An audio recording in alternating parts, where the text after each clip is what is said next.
qui aime aussi mettre bien, choisir les bons morceaux, n'est-ce pas? Quand vous recevez un serviteur de Dieu, il faut toujours sortir les bons morceaux, n'est-ce pas? C'est une grâce. Il faut toujours, même quand vous donnez à vos pasteurs, aux serviteurs de Dieu, ne pensez pas, donnez. Donnez. Même si vous reste 50 € quelquefois dans votre poche, non, je ne peux pas. Je peux vous assurer une chose, le Seigneur vous rendra au centuple. Mais c'est du vécu que je dis. Alors ma mère a commencé à faire l'œuvre de Dieu. À faire l'œuvre. Et elle est devenue vraiment, elle était en feu. Elle était complètement en feu. Donc elle-même, après, elle est partie évangéliser. Et un jour, le Seigneur l'envoie en France. Donc elle a obéi. Et le Seigneur lui a dit, tu vas aller en France et tu vas ouvrir une église en France. Donc elle vient en France. Donc il faut savoir qu'on est 5 enfants. J'ai 3 sœurs et un frère. Et donc elle a obéi.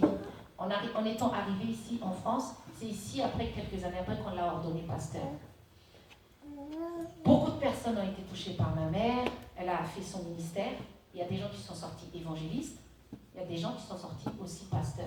Comme il y a des gens qui sont sortis enseignants. Amen. Amen. Mais ce qui est incroyable, mes frères et sœurs, c'est que moi, pendant des années, j'étais fille de pasteur, mais j'étais entre deux mondes. Ici, l'évangéliste m'a dit tout à l'heure qu'elle a 4 enfants, n'est-ce pas? J'étais comme ses enfants. Sauf que, à l'église, j'étais comme vous me voyez là, mais dès que je sortais de l'église, j'étais dans le monde. Donc je vivais, j'avais mes parents pasteurs, mais j'allais en boîte de nuit, je faisais plein de choses, je volais, il n'y avait rien. Et j'étais la fille de pasteur. Donc quand j'étais à l'intérieur de l'église, tout le monde me voyait souriante, tout le monde était là, elle est mignonne, elle est gentille, elle est bien. Mais les gens ne connaissaient pas. Donc je n'étais pas dans le Seigneur. Même quand j'ai fait mon baptême d'eau, je n'étais pas dans le Seigneur. Parce que vous savez, Jésus, il a fait son baptême d'eau, il est passé par le désert après, n'est-ce pas? Oui. Et par le désert, elle a été tentée. Donc très souvent, quand on passe par le baptême d'eau, on passe toujours par le désert. Et moi, j'ai passé 17 ans dans le désert. 17 ans de désobéissance. 17 ans où c'est moi qui ai conduit ma vie. 17 ans où j'ai fait des choses en ayant mes parents pasteurs. Des grands serviteurs de Dieu. Je chantais, je dansais, j'évangélisais, mais j'étais complètement à côté. Jusqu'au jour où le Seigneur a complètement transformé ma vie.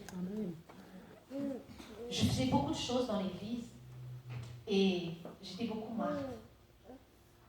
Je payais le loyer de l'église, je faisais tout ce qui est administratif, je préparais le manger quand on recevait les pasteurs, je faisais le ménage dans l'église. Et ma mère me disait souvent, arrête d'être Marthe et sois Marie. Et je ne comprenais pas. Arrête d'être Marthe et sois Marie. Je suis un peu de nature déjà un peu, vous savez, une fille un peu rebelle. Donc je me suis dit, pour être Marie, peut-être il faut être un peu, vous voyez. Mais le Seigneur choisit. De mes frères et sœurs, j'étais toujours la plus rebelle.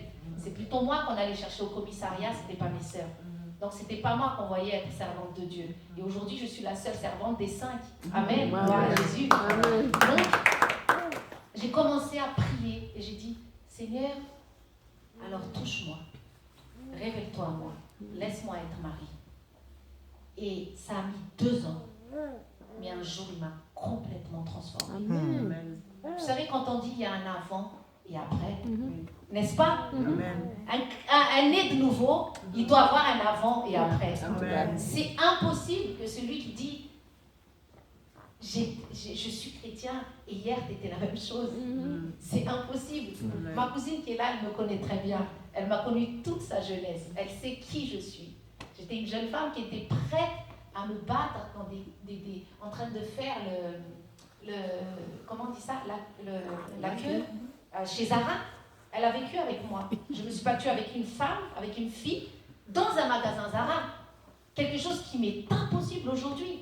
Il y a 3 semaines, il y a un monsieur qui m'a mis un chasse-pied dans le métro et qui m'a dit, tu te tais, tu te tais, tu te tais. Et moi, j'étais devant et j'ai dit, je t'aime et Jésus t'aime. Mes frères et sœurs, il doit y avoir un avant et un après dans notre vie de croyant. Amen.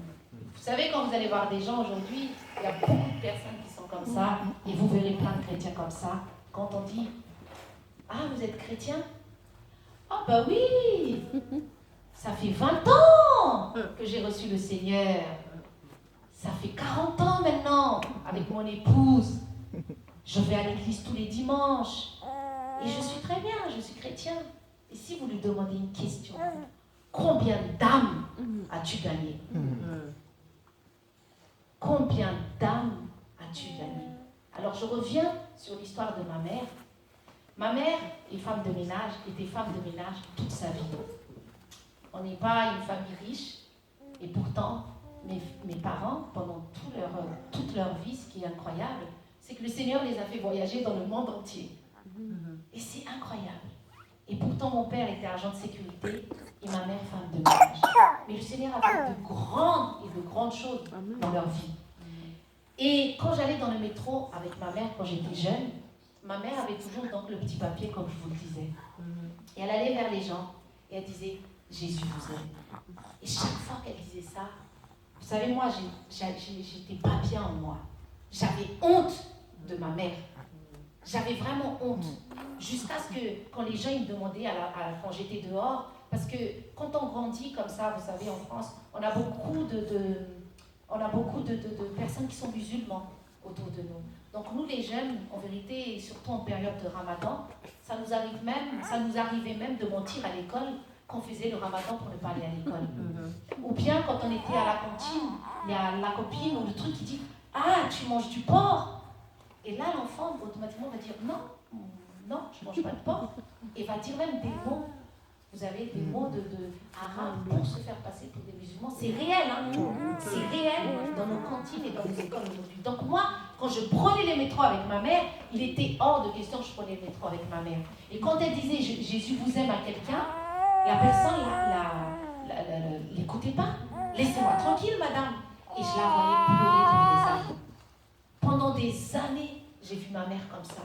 J'ai dit, mais elle est complètement folle. Mais pourquoi elle fait ça? Comment elle peut faire ça? Et le jour où le Seigneur m'a transformé, mes frères et sœurs, le jour où il m'a saisi, le jour où le feu du Saint-Esprit est venu en moi, j'ai passé 2 semaines dans ma chambre à pleurer pour les âmes. C'est incroyable. Mais je vous le dis là tout de suite, je n'ai pleuré que pour les âmes. J'ai envoyé des messages à tous mes contacts. J'ai dit, Jésus vous aime, Jésus vous aime, Jésus vous aime. Je n'avais pas encore la compassion des âmes avant. Mais le jour où le Seigneur m'a saisi, là j'avais la compassion des âmes.